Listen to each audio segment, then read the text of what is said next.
Hello everyone, welcome to aplusbi. This channel is all about complex numbers, and in this video we're going to be solving a rational equation with complex numbers. What's a rational equation? Well, you have some function in the numerator, denominator, or both. So this is a rational equation, but guess what? We're going to turn it into a nicer form, which is called a polynomial function, because we're about to cross multiply. So if you cross multiply, we get z to the fourth power plus 2z squared plus z equals negative 2. And then if you put negative 2 on the left, by adding, you'll get the following polynomial equation. The specific name, because it's fourth degree, it's a quartic, okay? Not a quadratic, but a quartic. So how do we solve an equation like this? Well, the presence of the coefficients 1, 2, 1, 2 tells me that factoring by grouping might work. Let's give it a try. Take out z squared, you get z squared plus 2. Uh-oh, that's followed by z plus 2. It's kind of misleading, isn't it? You know what the problem is? The degrees don't increment the same way. So for example, you go from 4 to 2, go down by 2, and then by 1, and then by 1 again. You see, we're missing z cubed, so that's problematic. Maybe, maybe not, at least for this. So grouping is not going to work, is it? I don't think so. If we had a z cubed, maybe we could try some of 2 cubes, but I don't think it's going to work. Okay, here's what I thought. Second opinion. Why don't we take these two? Maybe that'll work, right? Okay, sorry about that. So if I take out a z, that will give me z cubed plus 1. That's promising. But then if I do these two, that's not going to work again. The problem is, this problem wasn't meant to be factored like that. It is meant to be factored differently. Okay, let's go ahead and find out. In this video, I'm going to show you how you can approach these problems. Obviously, every method is kind of like attacking the problem. It's not always successful, right? It's like a game. Okay, so how do we approach this problem differently? Now, if you're familiar with polynomials, you should probably know, and let's call this first method, you should probably know how to solve quartic equations, right? How do we solve them?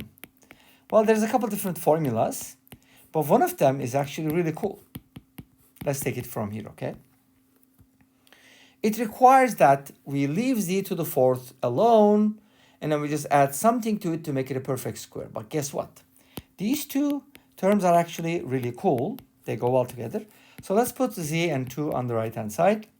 And then think about what should we add to both sides to make this a perfect square. What do you think? And if you said 1, you got it. Because if I add 1 to both sides, at least the left-hand side becomes a perfect square, which is z squared plus 1 squared. Nice. What about the right-hand side? It doesn't become a perfect square because it's not even quadratic or quartic. So what do you do with that? Well, here's the second step. If you can't get a perfect square on the right-hand side the first time, then you try again. But this time, you want to keep the left-hand side a perfect square while making the right-hand side a perfect square. Make sense? And everything is going to be perfect after that, okay? And here's how we can do it. So whenever you have something like t squared, you can just add what to it to make it a perfect square? You can add 2kt plus k squared. Make sense? So you don't always have to add what you have. You can add what you don't have. So what am I talking about? Okay, this probably doesn't make sense. So let me tell you, or let me actually show you. So we start with this, and then we add 2k times z squared plus 1, and then plus k squared. You get the idea? This becomes z squared plus 1 plus k squared. Awesome.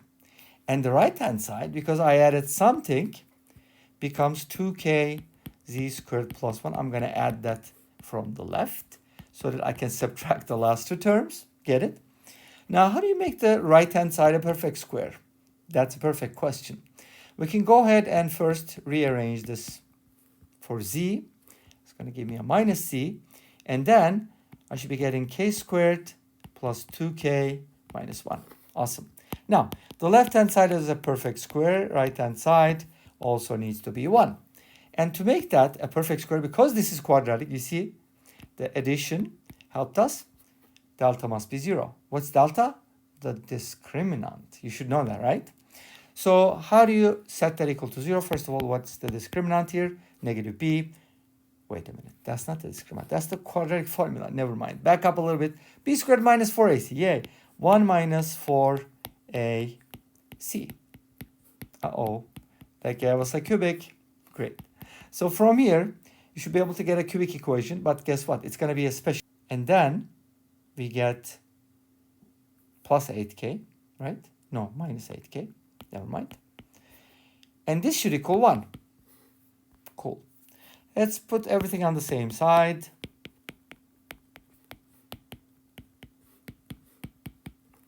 And then you could probably do this. You can write this as 2k to the third. And this one is going to be 4 times 2k quantity squared minus 4 times 2k. So that I can change the variable. Like maybe make it m or t or whatever. Let's use t. T is fun. T cubed plus 4t squared minus 4t minus 1 equals 0. And then you can try to solve this. Well, t equals 1 or negative 1 might be a solution. Let me check something real quick. The odds give me negative 3. The evens give me 3. So the sum of the coefficients is 0. Awesome. T equals 1 works. Nice. So because the sum of the coefficients is 0, right? You see that? Hopefully, because I mentioned that a lot. If t is equal to 1, that means 2k is equal to 1, which means k is equal to 1/2. How a nice, what a nice number. It would be hard to find it as is, but we could divide both sides by 8 and use rational root theorem, but this is a lot easier, right?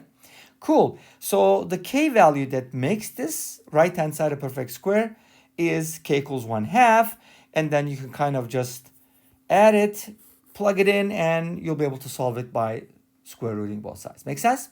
So it's a really cool method, but I want to show you the second method without taking too much time because your time is valuable, right? Okay. The second method, is going to use a very, very special way of factoring things, okay? So we have z to the fourth. What was the expression? Plus 2z squared plus z plus 2 equals 0, okay? So from here, where did we go? Let me show you. We're going to split it up into 2 expressions. Let me show you how. One of them is z to the fourth plus z squared plus 1. So I took 1z squared from here. I took the z to the fourth and I took 1 from here. What's left? Z squared plus z plus 1. Now why is this significant? Because if you look at these 2 quadratics, first of all, this one is factorable. How? Let's take a look. This is really nice. I can add z squared and subtract it. And then this part becomes a perfect square. Do you know why? Because it is. Look, this is a perfect square. I can now write it as z squared plus 1 quantity squared, and this is z squared. So now this can be factored as z squared plus z plus 1 multiplied by z squared minus z plus 1. I just switched the order. And then add that to the equation and perfect, right? Look at this. Beautiful. Now that's a common factor. If you take it out, and of course there's a hidden 1 here, don't forget that, right? When we factor out the common factor, you're going to end up with z squared minus z plus 1 plus 1. It's just a plus 2. There you go. Factored into 2 quadratics. Of course, we could do it differently too. That's the third method. But from here, you're going to be able to get all the solutions. Let me show you what the solutions are so I don't have to find them. First of all, the graph. Yes, all complex solutions. Beautiful. And here we go. And this brings us to the end of this video. Thanks for watching. I hope you enjoyed it. Please let me know. Don't forget to comment, like, and subscribe. I'll see you next time with another video. Until then, be safe, take care, and don't forget to watch my other channel, Cyber Math, Cyber with an S, and bye-bye.